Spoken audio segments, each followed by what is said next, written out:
Glória a Jesus. Vamos ler a Bíblia Sagrada.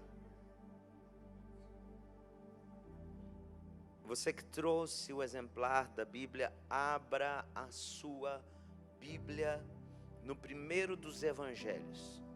O Evangelho, segundo escreveu Mateus, o capítulo é o capítulo de número 5.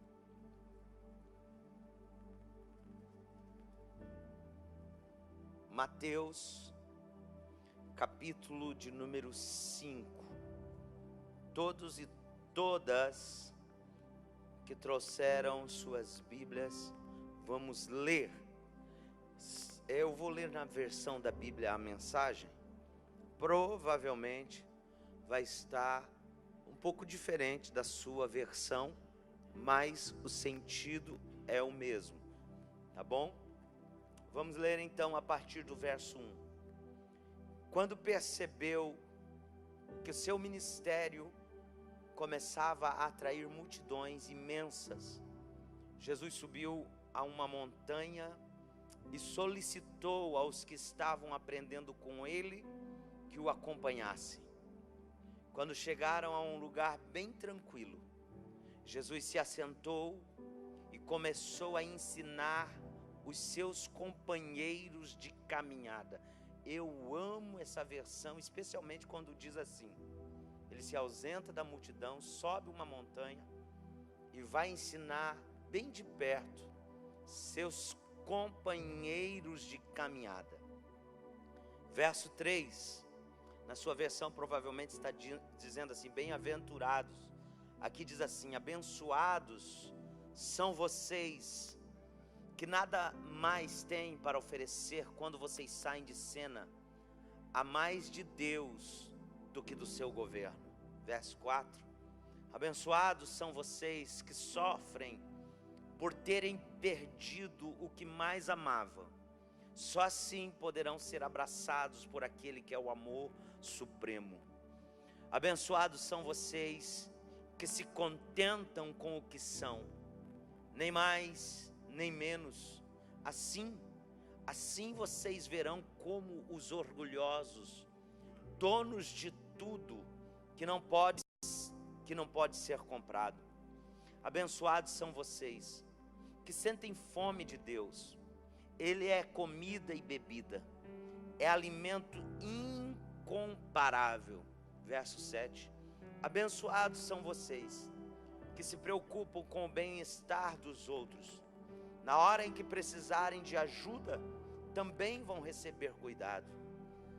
Verso 8, abençoados são vocês que puseram em ordem o seu mundo interior, com a mente e o coração no lugar certo.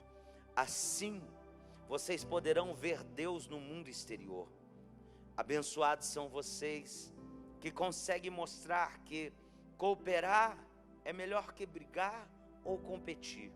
Desse modo, irão descobrir quem vocês realmente são e o lugar que ocupam na família de Deus. Abençoados são vocês, verso 10, cujo compromisso com Deus atrai perseguição. A perseguição os fará avançar cada vez mais no reino de Deus. E isso não é tudo. Considerem-se abençoados sempre que vocês forem agredidos. Considerem-se abençoados sempre que vocês forem expulsos. Considerem-se abençoados todos vocês quando forem caluniados para me desacreditar. Isso significa que a verdade está perto de vocês, o suficiente para os consolar. Consolo que os outros não têm. Alegrem-se quando isso acontecer. Comemorem, façam um culto de gratidão. Por quê? Porque ainda que eles não gostem disso, eu gosto, diz o Senhor. E os céus aplaudem, pois sabem que vocês estão em boa companhia. Meus profetas e minhas testemunhas sempre enfrentarão essa mesma dificuldade. Curva a sua cabeça, feche seus olhos, feche sua Bíblia também. Se você puder, coloque a sua Bíblia aí na sua cadeira. Quero convidá-los para uma palavra de oração. Quero convidá-los para falarem com Deus. Querido Jesus, diante da sua presença nós estamos. O Senhor é santo, digno de honra, de glória, de louvor. Nos conhece por dentro e por fora. Conhece todas as nossas limitações, debilidades, fragilidades, erros, conveniências, dúvidas, medos, ansiedades.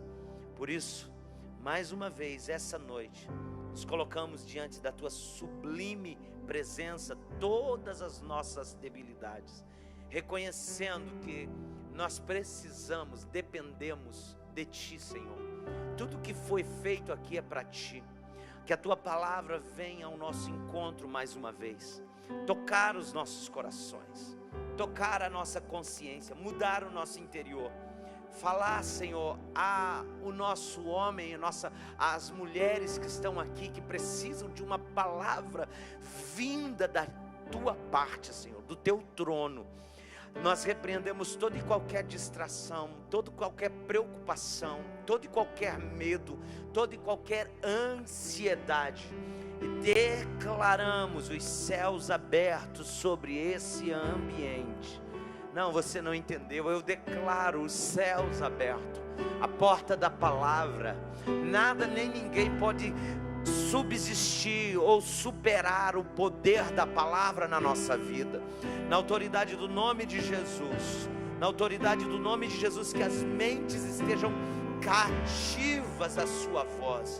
E nós te prometemos, Jesus, que vamos te dar toda a honra, toda a glória e todo o louvor. Amém, amém, amém. Assente-se, meus irmãos.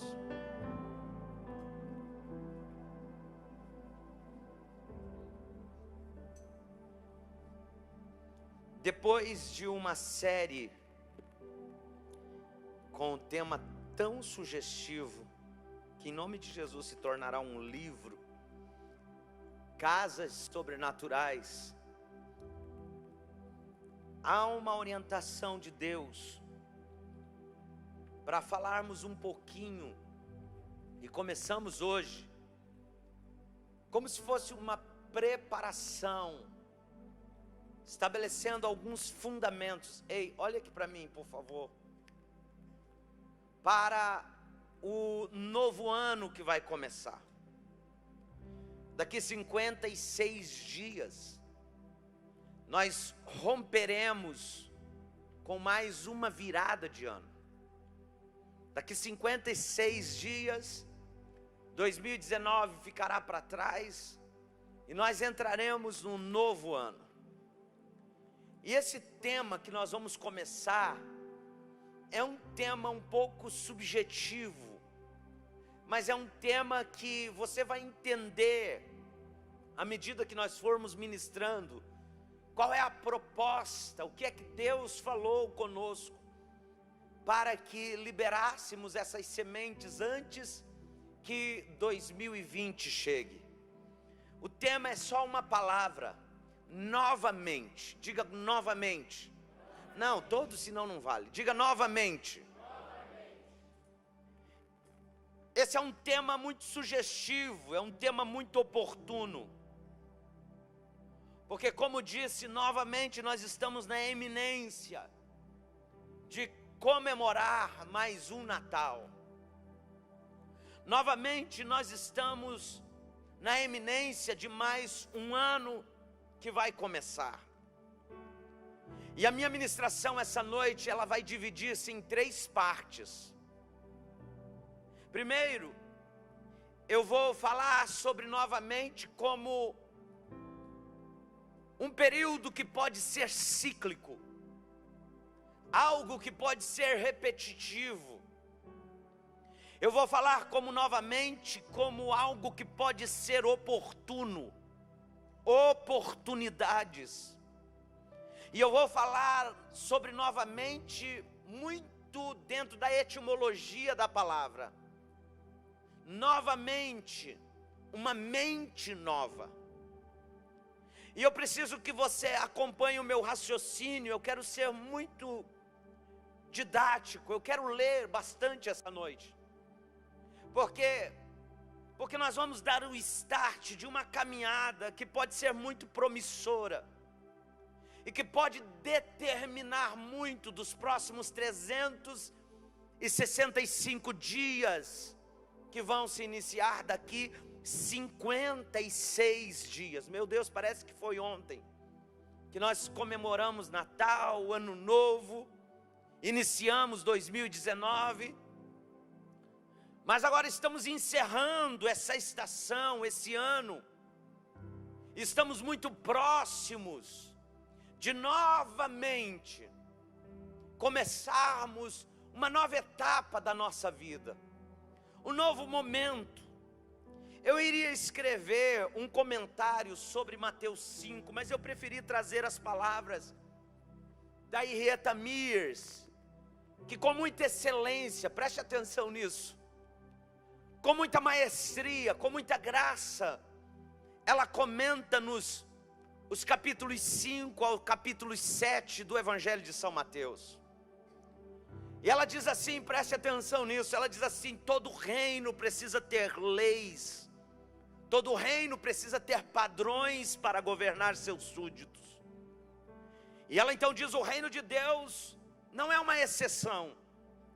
Jesus declarou ter vindo não para destruir a lei, mas para cumpri-la. E o comentário dela é interessante porque a lei foi muito boa para aquela época, serviu para aquela época. Moisés e os profetas estavam adiantados em relação ao seu tempo, foram pioneiros. Jesus não destruiu a lei antiga, mas tratou-a como rudimentar e não como perfeita e final. Era uma sombra do que estava por vir. Jesus disse que toda reforma que inicia de fora para dentro, está começando do lado errado. Cristo inicia do interior para o exterior. O único modo de viver certo é ter um coração bom. Do elevado púlpito de um monte, eu já estive 4 vezes nesse monte. O monte das beatitudes, o monte das bem-aventuranças. As pedras ainda são as mesmas, não há como não se emocionar quando você chega ali no monte das bem-aventuranças. Há uma igreja que foi edificada por Helena, a mãe de Constantino. E ali, provavelmente naquela região, foi constatado que Jesus proferiu talvez o maior sermão de todos os tempos. O sermão das bem-aventuranças, que vai do capítulo 5 ao capítulo 7 desse evangelho. As verdades não são efêmeras, não são passageiras, não são transitoriais, são eternas, são poderosas. Atravessaram os corredores de 2000 anos de história para chegar até nós. E novamente, falar-nos ao coração. Ela convida, a Henrietta Mears convida, leia esses 3 capítulos e recorde o mais maravilhoso de todos os discursos da humanidade. Ele está repleto de ensinamentos. Depois de 2.900 anos, esse sermão do monte, 2000 anos, nada perdeu na sua majestade e no seu poder. E eu leio ainda um pouquinho mais, ela diz assim: ele sobressai aos ensinos dos homens. O mundo ainda não alcançou os mais simples ideais e exigências. Muitos não cristãos declaram que o Sermão do Monte é uma religião, como entendem pouco a profundidade do significado desse sermão. O importante não é simplesmente elogiar esse código como uma teoria maravilhosa. O importante é praticá-lo. O importante é viver as palavras do Cristo e tentá-las, praticá-las a cada manhã. Se permitíssemos que esses princípios operassem em nós, eles transformariam todo mundo eles transformariam os relacionamentos, eles transformariam as famílias, eles curariam as feridas sociais, eles resolveriam todas as questões entre as nações, e eles poriam o mundo todo em ordem. A base dessa lei não é a justiça, mas é a bondade. Um dia vívido de acordo com seus ensinos seria um pedacinho do céu. É muito poético isso. Em vez de anarquia, reinaria o amor.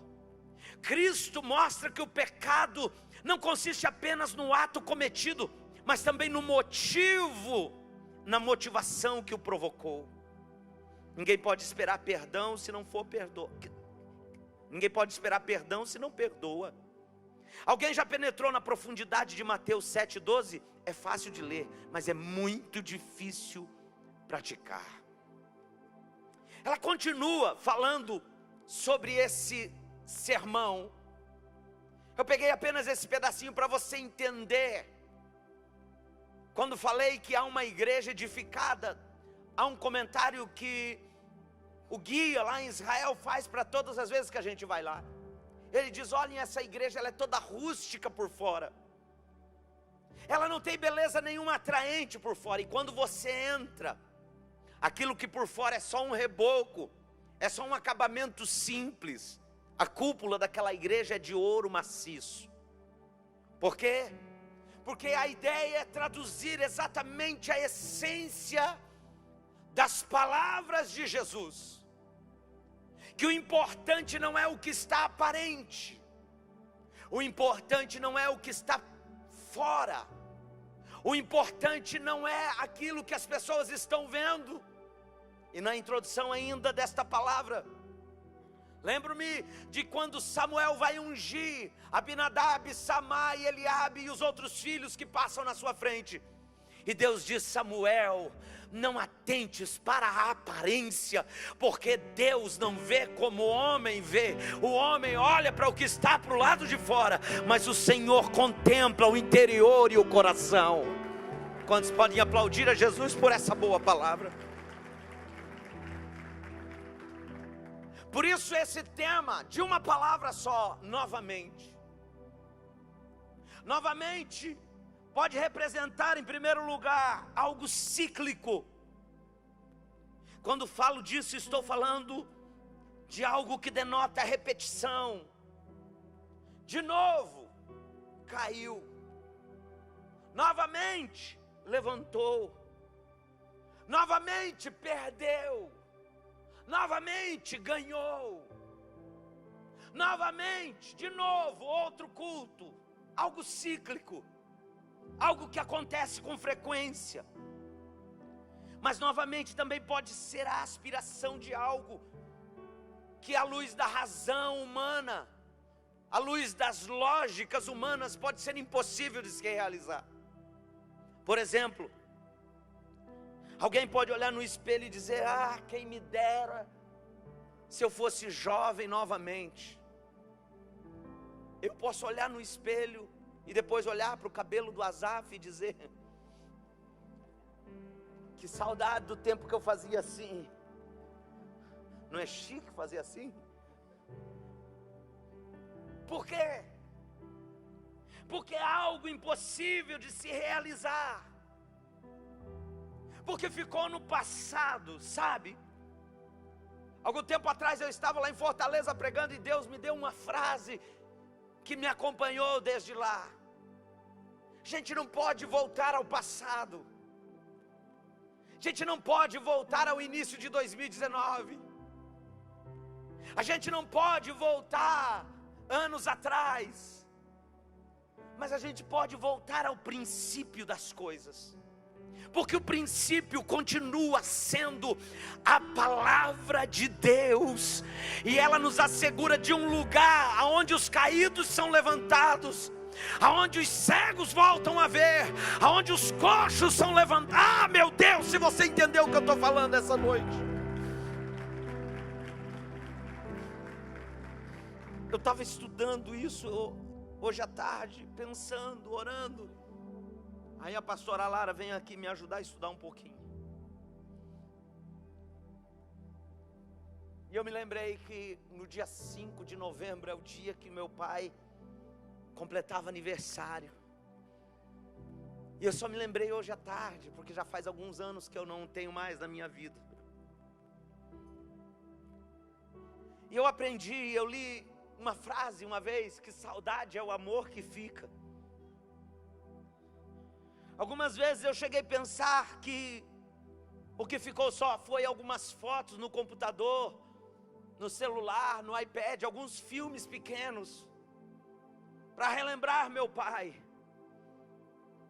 E hoje à tarde Deus avivou meu coração com uma palavra, que quando a gente volta ao princípio, não dá para voltar no passado, mas dá para voltar ao princípio.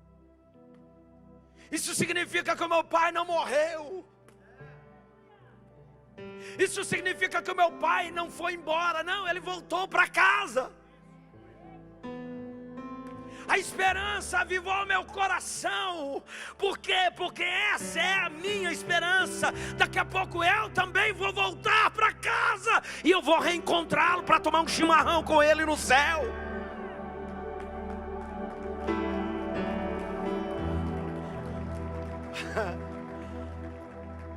Parece meio loucura, irmão, mas o que eu quero lhe dizer nessa primeira ideia que eu quero te passar é que você já venceu, quem sabe 80%, 90%, nós já vencemos desse ano. Não tem como voltar atrás, não tem como voltar ao passado. Quem orou, orou, quem não orou, não ora. Não é verdade, irmão. Se a gente não pode voltar ao passado, a gente pode voltar ao princípio.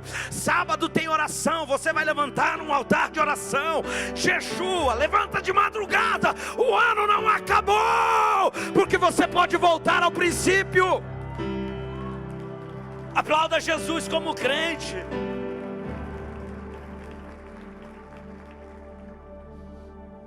Mas novamente, em segundo lugar, pode falar de oportunidade. Esse é o sentimento que eu tenho todas as vezes que eu desço do altar quando eu prego. Que privilégio poder falar em nome de Deus. Que privilégio poder emprestar os ouvidos para Ele, a boca para o povo e transmitir a sua palavra. Quando eu falo disso, de oportunidades, eu me refiro a coisas que acontecem conosco, que nós sabemos que nós não temos nenhum merecimento, não há mérito em nós. Livramentos que Deus nos dá. Quantos? Quantos que você sabe? Mas quantos livramentos que você nem sabe que você foi alvo deles? Presta atenção nisso. Provisão. Tem alguém que está me ouvindo essa noite que passou fome esse ano? Provisão. Revelações que nos alcançam, iluminações da palavra.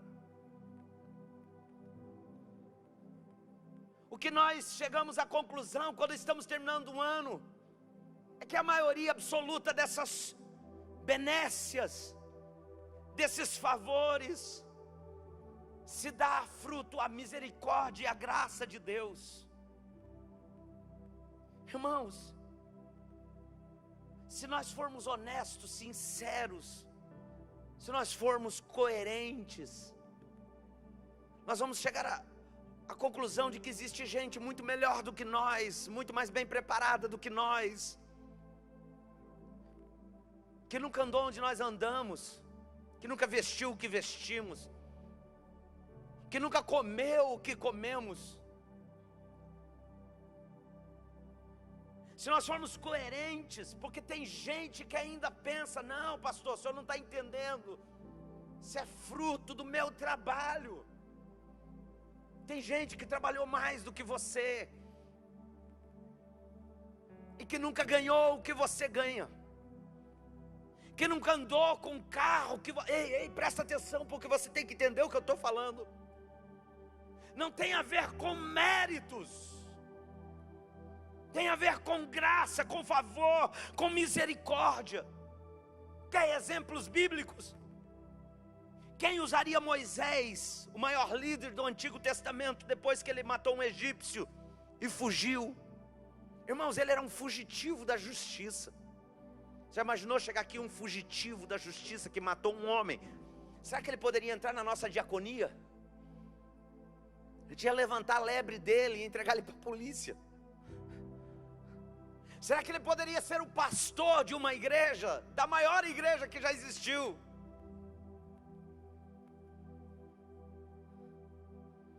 Foi isso que Deus fez, porque novamente é oportunidade. Quem daria a segunda chance, segunda oportunidade para Moisés, quando ele quebra as tábuas da lei? Não, irmão, você tem que entender isso. Deus confecciona uma obra-prima, uma obra, tábua, mas era de pedra. Deus escreve com o dedo dele na pedra. É uma obra-prima e Deus entrega para Moisés. Quando ele desce do monte, que ele vê o povo adorando o bezerro, ele quebra aquilo que Deus construiu.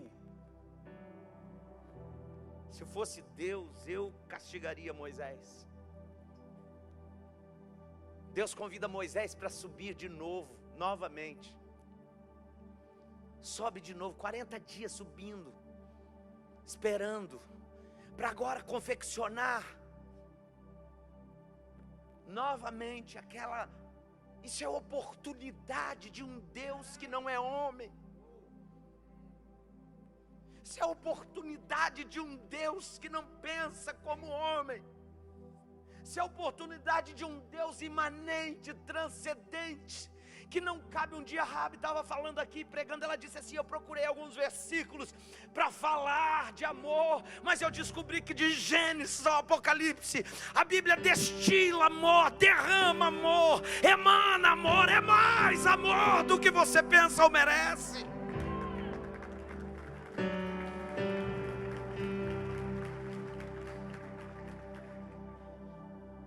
Quer mais? Quem começaria uma escola sacerdotal com um homem chamado Arão? Irmãos, na verdade quem fez Moisés quebrar aquelas tábuas da lei não foi o povo, foi Arão. Porque ele construiu o bezerro e ainda se desculpou, jogando a culpa para o povo. Você demorou, Moisés. Aí Deus vai e chama Arão para começar o ministério sacerdotal. Você vai ser sumo sacerdote. Como é o nome disso, pastor? Oportunidade de Deus. Novamente Deus surpreendendo. Para a religião, irmãos, Arão deveria só ser um crente de banco. Por quê? Porque foi ele que fez o maior líder de todo o Antigo Testamento pecar contra Deus, irar Deus. Mas não, Deus está dizendo não, novamente. Ele construiu o bezerro hoje, mas amanhã ele vai entrar para interceder pelo povo no Santo dos Santos, porque sou o Deus das oportunidades. Se você entender isso, quem chamaria Davi de segundo o meu coração? Sabe, irmão, o adultério de Davi, até a gente compreende, eu não tenho tanta dificuldade em entender isso, mas o assassinato, fria, calculadamente, maquiavelicamente, produziu um assassinato para encobrir seu erro. Quem insistiria com Jonas, depois de todas as desculpas e argumentos que ele deu para Deus? Eu poderia passar a noite inteira aqui falando de homens da Bíblia, que novamente Deus vem ao seu encontro, que novamente Deus vem conversar com ele. Quem iria lá para a caverna, onde Elias estava enfiado com medo de Jezabel, depressivo, amargurado, querendo morrer? Quem iria lá dizer: Elias, eu vim falar com você? Você não está entendendo. Cadê você, Elias? Eu pendurei pendurei a chuteira, eu joguei fora o ministério, eu quero morrer, Jezabel quer me matar, Acabe é um tirano, só eu sobrei. Deus dizendo: Elias,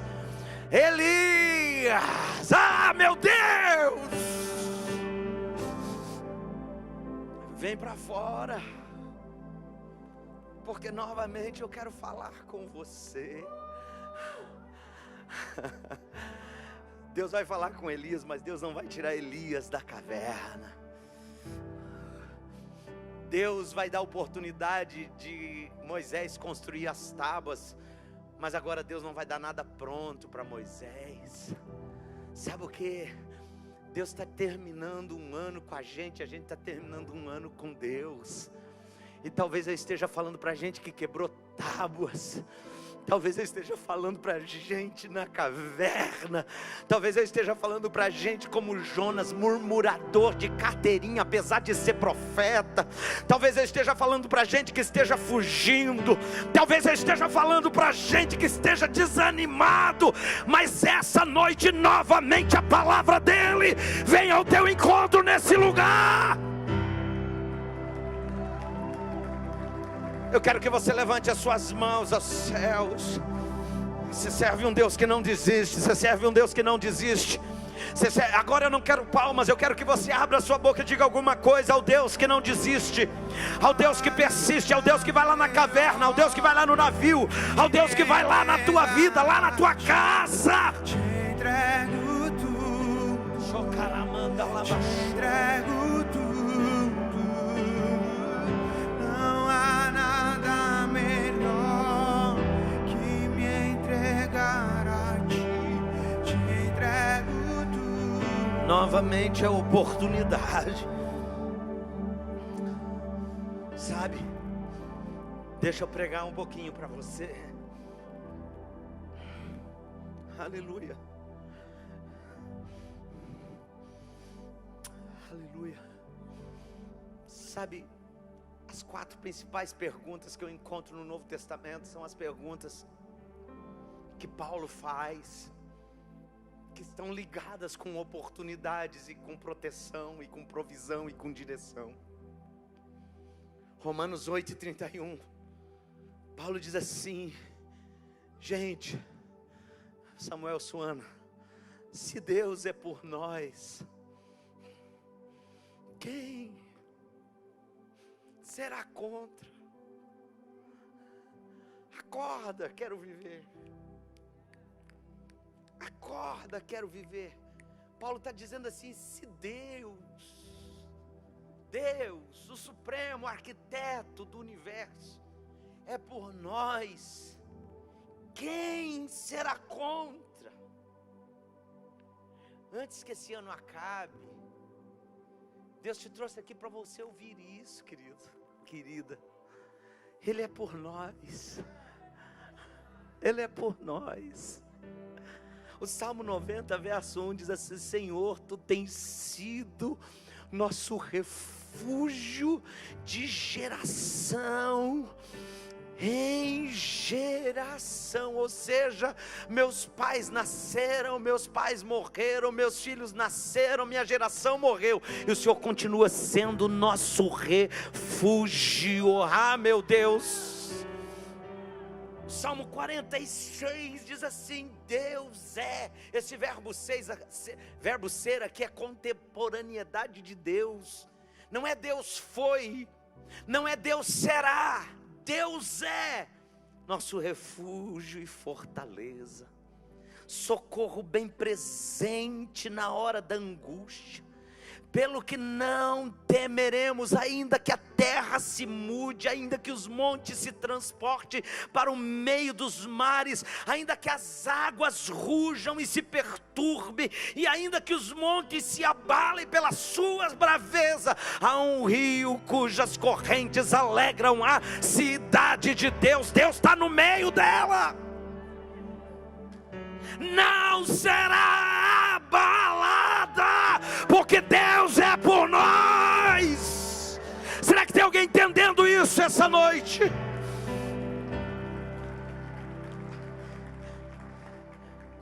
Sabe qual é a segunda pergunta de Paulo? Que tem a ver com novamente, ele diz assim: quem tentará acusação contra os eleitos de Deus? Nenhuma acusação pode ser levada em conta se Jesus Cristo é o nosso advogado, ele diz, e nos defende. Não, tem um advogado que defende, mas quem é o juiz? Aí ele diz assim: Deus é o juiz e já declarou vocês justos. Não, você não está entendendo o que eu estou pregando essa noite. O advogado é aquele que te defende, mas o juiz é aquele que te declara justo. Tem advogado e tem juiz à tua disposição. Deus é por nós. Deus é por nós. Aí ele pergunta assim: quem nos condenará? Como assim, Paulo? Ele diz assim: por quê?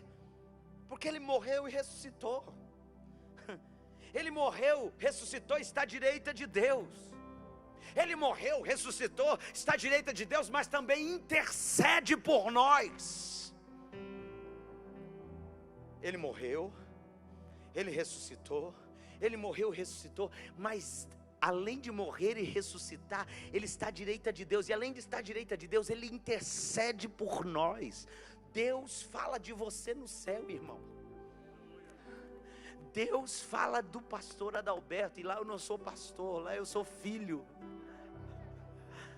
Está vendo meu filho? Então, ele tá se esforçando, abençoa ele, usa ele. Oh, libera Espírito Santo sobre a igreja. Está vendo a igreja? Ela está reunida. Deus intercede por você.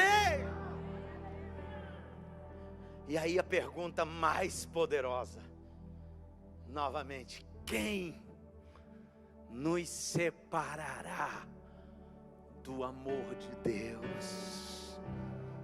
As agruras, a morte, a profundidade, os poderes sobre-humanos, o tempo, o espaço, qual circunstância que pode nos afastar do amor de Deus?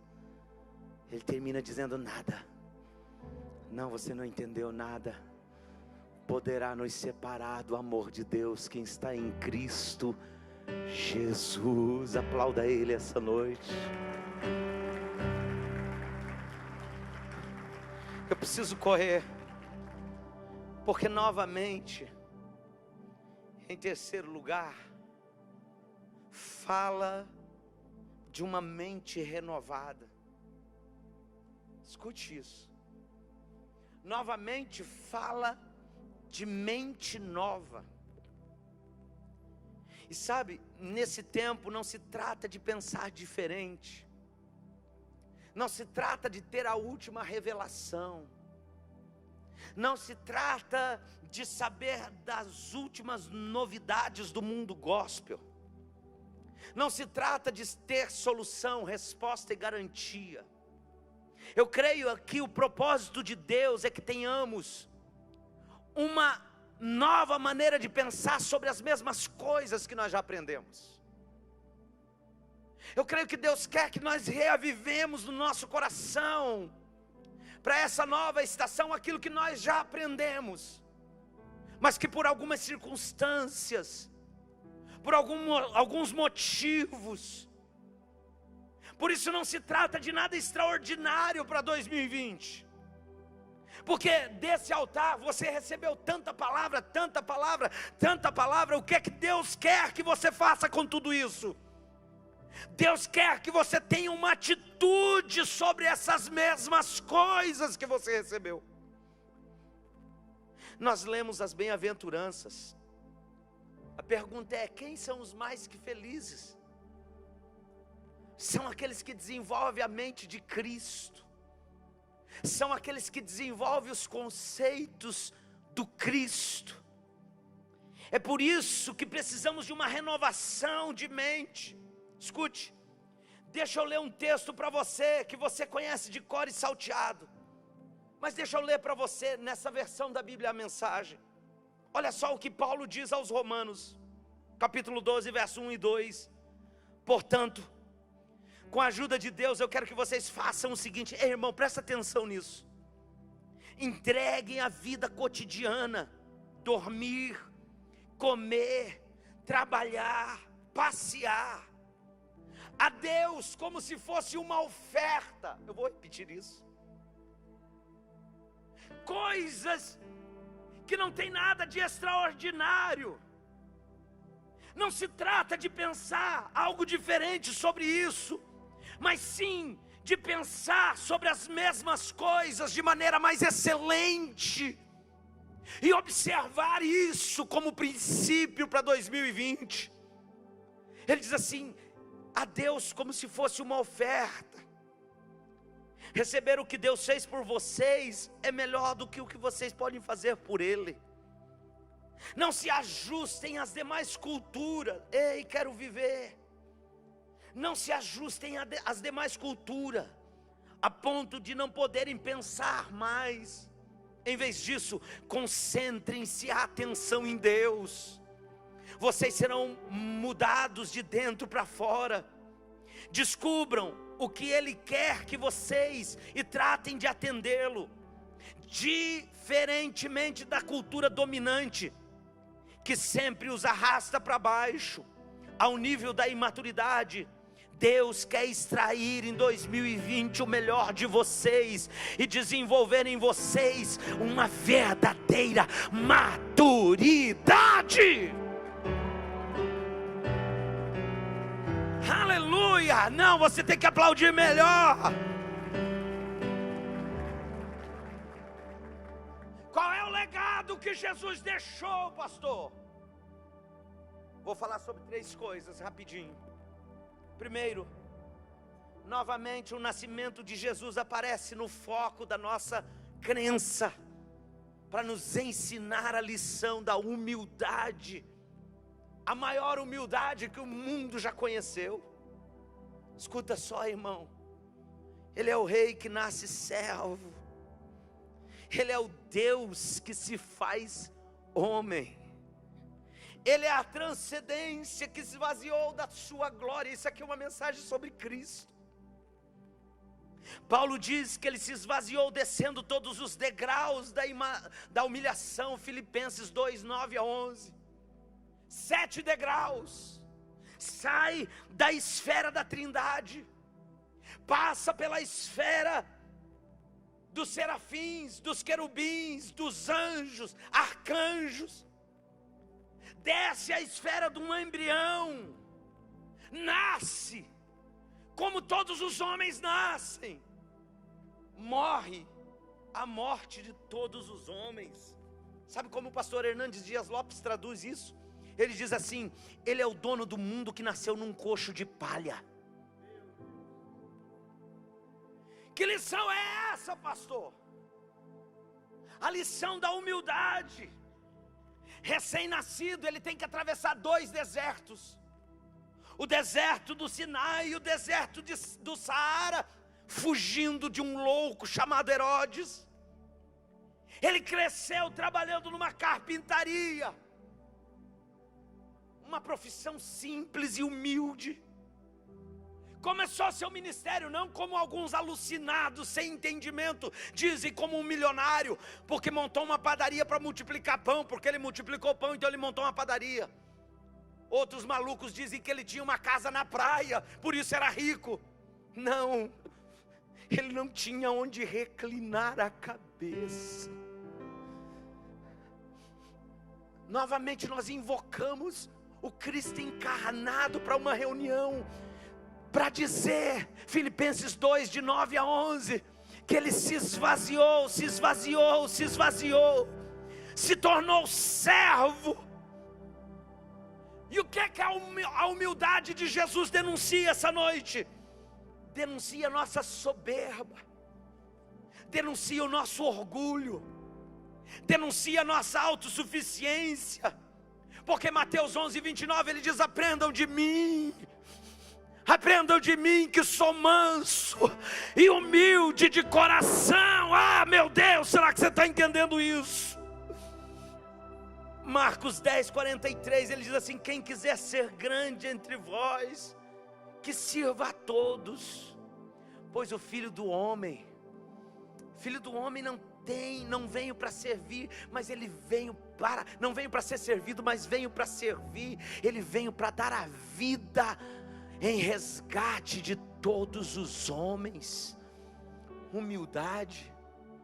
Jesus quer que a gente volte para esse princípio, irmãos, de servir, de lavar os pés. Quem julga ser grande, que sirva a todos. Por quê? Porque a ideia de Deus nunca foi alguém aqui em cima e vocês aí embaixo, para ouvir Deus, para receber de Deus. Deus queria falar a todos nós da mesma maneira, através dos mesmos ouvidos e da mesma voz, mas o povo não quis. Mas Deus está dizendo a nós nessa noite, Ele está nos reconciliando ao Pai, Ele está levando-nos a esse lugar. Será que você pode aplaudir a Jesus? Essa é uma mensagem sobre Cristo. Essa é uma mensagem sobre um homem que dividiu a história, que foi de uma manjedoura emprestada a uma cruz emprestada, a um túmulo emprestado, que não tinha onde reclinar a cabeça. É por isso que eu disse que não tem nada de extraordinário nisso, porque não se trata em pensar em algo diferente, mas sim sobre exercer as mesmas coisas que nós temos negligenciado. Servir. Sabe, irmãos, esse senso de pertencimento que eu tenho falado aqui nessa casa, como nós precisamos avivar isso no nosso coração e nos nossos cultos. Nenhuma dessas irmãs que estão agora com teu filho, com a tua filha, não são remunerados. A irmã Geni passou 8 anos aqui cuidando desse departamento, nunca ganhou um centavo. Sabe, o pai do Elton, o irmão Belmiro chegou aqui, eu saí daqui da igreja 6h30, 18h30 ele estava aqui, carregando o lixo nosso, irmão, o papel higiênico nosso, levando lá para a rua. Traz uma roupa para fazer esse serviço, depois ele coloca outra roupa para vir cultuar. Quanto é o salário dele? Quanto é que se paga por isso? Sabe, esse sentimento de pertencimento, de servir uns aos outros, de considerar o outro maior. Isso começou com Jesus, irmão, quando ele nu coloca uma toalha nas costas e começa a pegar os pés dos discípulos nu. Diz: eu preciso lavar teu pé para você ter parte comigo.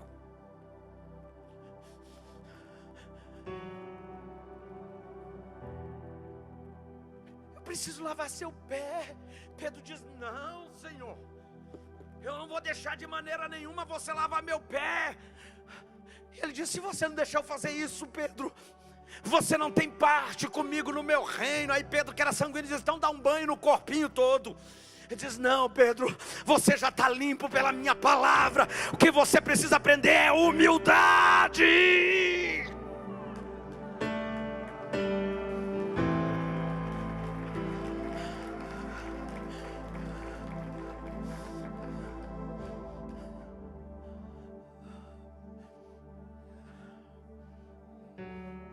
Estou com vontade de chorar, porque eu acho que a gente precisa se despir um pouco.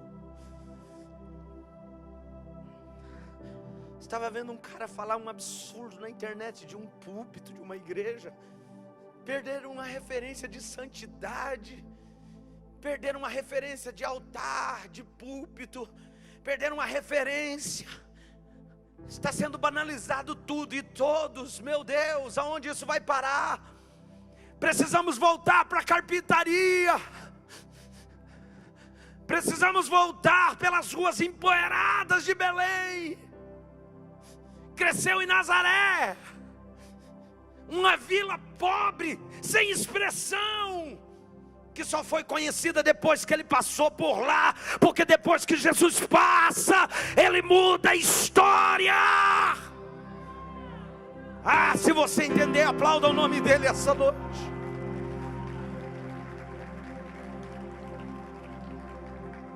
Eu quero te servir, Ramon. Eu quero te servir, Susan. Eu quero te servir, Tiago. Porque se eu te servir, eu estou servindo Ele. Porque Jesus escolheu ser amado no próximo. Aonde está Jesus? Está do seu lado. Aonde está Jesus? Está do seu lado. E se você não ama quem está do seu lado, o amor dele não está em você.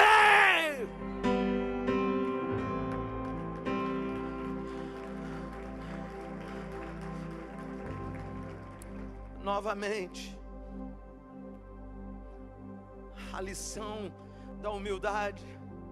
Segundo, eu ia falar de 3, não vai dar tempo. Novamente, a vida de Jesus vem trazer o foco sobre a lição de altruísmo, de dedicação àquilo que se crê. O que é que está na tela aqui? Alguém que nasceu, alguém que viveu e alguém que morreu por uma missão. Eu vou repetir isso. Eu só tenho uma missão. Escuta só. Nenhum momento você encontra Jesus reclamando do ministério. Estou cansado, estou estressado. Caminha com Judas do lado, roubando a bolsa das ofertas, tesoureiro ladrão. E ele deixa Judas caminhar do lado. Em nenhum momento você vê ele olhando e dizer: ô ladrão sem vergonha. Não. Ele acolhe porque ele tinha uma missão. E ele transpirava aquela missão. Ah, meu Deus. Ele tinha uma missão, por isso ele nunca desistiu de Pedro. Sanguíneo. Você olha para a Bíblia e você vê no exemplo dele a doçura com as crianças. Você olha para os evangelhos e você vê a compaixão que desestabilizava os publicanos e fariseus. Você olha para o amor que atraía as mulheres e devolvia o lugar delas na sociedade. Foi Jesus que fez isso. Mulher valia menos que animal nos tempos de Jesus. Jesus vem e devolve elas o lugar que lhes cabe. Ninguém conseguia tirar uma pedra quando a mulher pega em adultério e está diante dele, porque diante dele os adúlteros encontravam perdão. Ninguém ficava com fome quando ele chegava. Os discípulos diziam: vamos parar de se incomodar com esse povo. Ele dizia: não, essa é a nossa missão. Dá-lhes voz de comer. É para isso que a gente está aqui.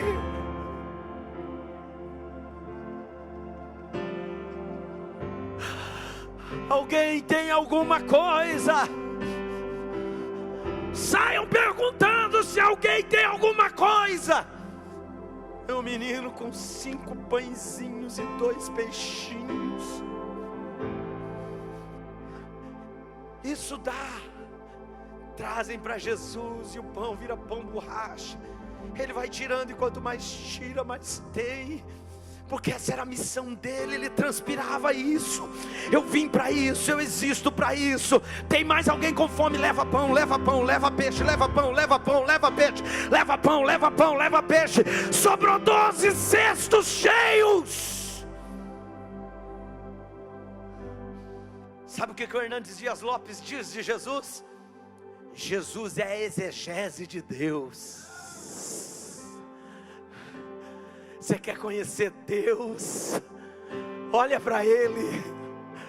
Toda interpretação do Deus Pai, onipresente, onipotente, está num Cristo da cruz dizendo: oh Pai, eu pego a mão do homem caído e levo ela de volta para Ti.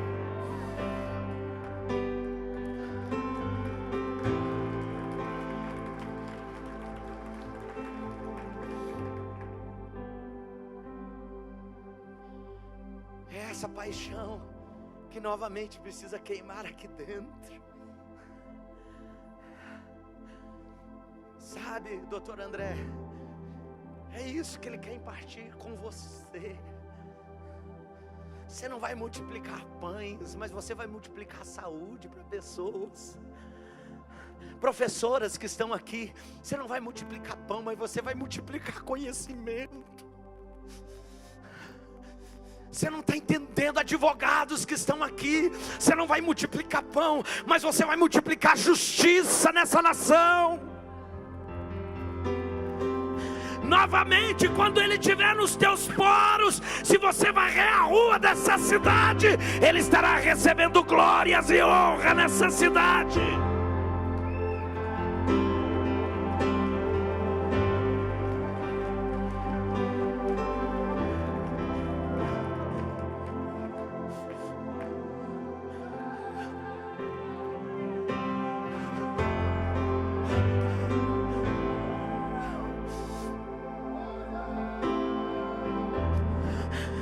Quero me apaixonar outra vez. Outra vez, quero me desesperar. Outra vez, quero perder o som. Outra vez, queimando de amor por Ti. Quero me apaixonar outra vez. Sim, alguém está entendendo o que eu estou pregando. Sim, alguém está entendendo o que eu estou liberando essa noite nesse ambiente. Quero perder o sono outra vez, queimando de amor por Ti. Novamente os olhos começam a brilhar. A missão começa a constituir o coração. E sabe qual é o maior projeto de final de ano? Não é trocar de carro. Não é trocar de casa. É ser parecido com Ele. O maior projeto de final de ano não é ter uma igreja, mega igreja. O maior projeto de final de ano não é ter dinheiro guardado. O maior projeto é ter uma visão altruísta e viver e morrer por ela. Hoje eu estava passando ali e eu vi o Rude de joelho sozinho aqui. Era 12:30. E eu vim e abracei ele. Choramos. E eu disse: eu estou entendendo, Deus. Eu estou entendendo. Queima outra vez. Constitui outra vez. Que os meus poros respirem a missão. Que o meu coração bata pela missão. Que o meu cérebro oxigene pela missão. Que eu só tenho um motivo para me levantar. Cara, eu não estou te chamando para você abandonar o teu trabalho e vir orar aqui amanhã de manhã, não. Estou te chamando para amanhã lá no teu trabalho você transpirar a missão. Estou te chamando enquanto você dirige o ônibus, Ulisses, as pessoas verem Jesus lá dentro do ônibus. Enquanto passa o produto na piscina, alguém olhar para você, Daniel, e dizer: aquele negão ali tem algo diferente, tem Deus na vida dele, ele transpira a missão.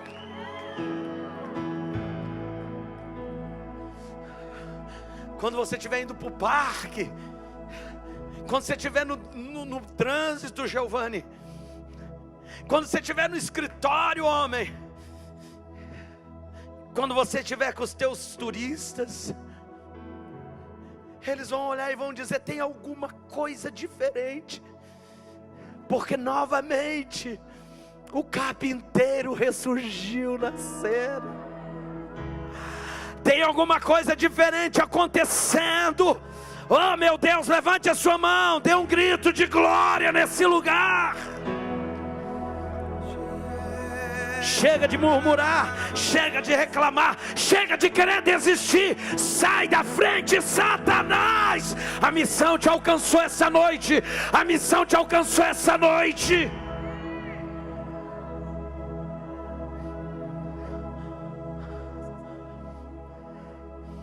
Não é nada novo, mas eu termino com: novamente a morte de Jesus vem para a mesa.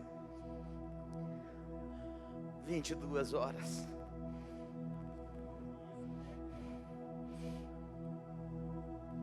O amor sacrificial.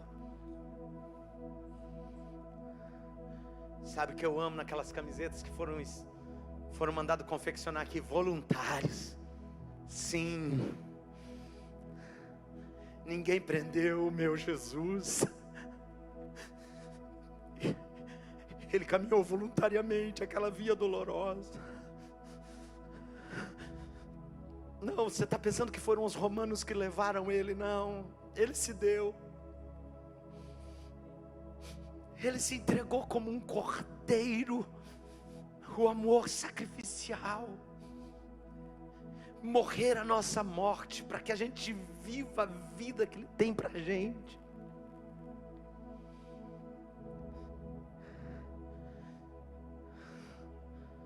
O amor sacrificial vem para a cena. Volta para esse altar. Cristo é o centro dessa mensagem.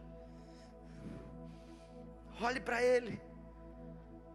O C.S. Lewis disse que o papel do Espírito Santo é mostrar por trás de um pecador um facho de luz e mostrar o Cristo na cruz, voluntariamente. Não foi por pressão, não foi porque mandaram, obrigaram ele a ir fazê-lo. Não, ele quis ir, ele aceitou a missão. Chegou um momento que ele tem a visão do futuro e ele olha no Getsemane, na prensa do óleo, sozinho como estava, ele vê o futuro. E ele vê a cruz, ele vê os espinhos, ele vê os cravos, ele vê toda aquela situação, o patíbulo, ele vê o azorrague que lhe batia, ele vê as 40 chicotadas. Então ele olha para o Pai e diz: Deus meu, se possível passa de mim esse cálice sem que eu beba. Mas alguém diz que ele olha além da cruz e vê a igreja. Ele vê eu, ele vê você, ele vê o meu casamento. E por causa do meu casamento ele diz: eu vou até o fim. Eu sou voluntário para essa missão. Novamente a morte dele volta. Ceia domingo, mas ele vem hoje à noite aqui dizer para você: o meu amor sacrificial, a lição do amor que se entrega até a morte de cruz. Fique de pé.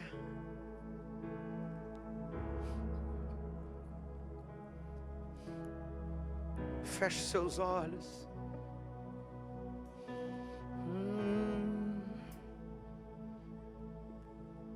Novamente,